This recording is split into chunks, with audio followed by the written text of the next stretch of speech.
बिस्मिल्लाहिर्रहमानिर्रहीम। बाग़े उस्मान गनी ज़ुन्नूरैन रज़ियल्लाहु ताला अन्हु। सुभान अल्लाह।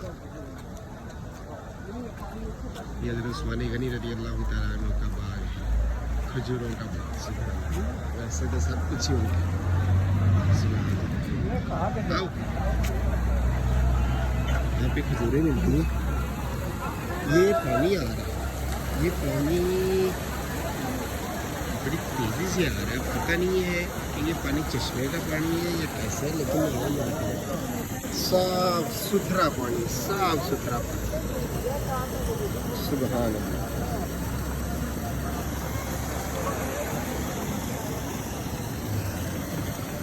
बाद में देखते हैं, पहले खजूरें पता करते हैं।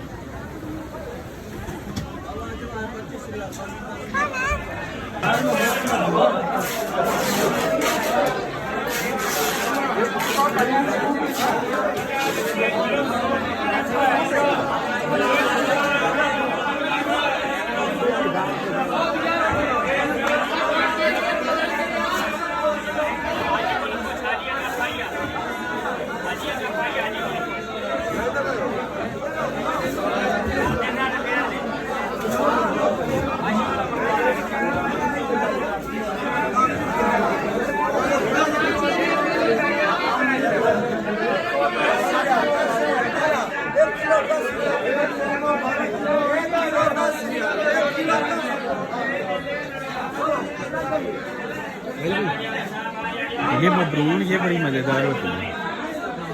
ये 100 का 12 किलो, 12 किलो। क्या कर सकते हैं? ये 100 का 12 किलो, 100 100 का 100 का 12 100 किलो। के 7 किलो कह रहे हैं। रबिया पतीला 100 का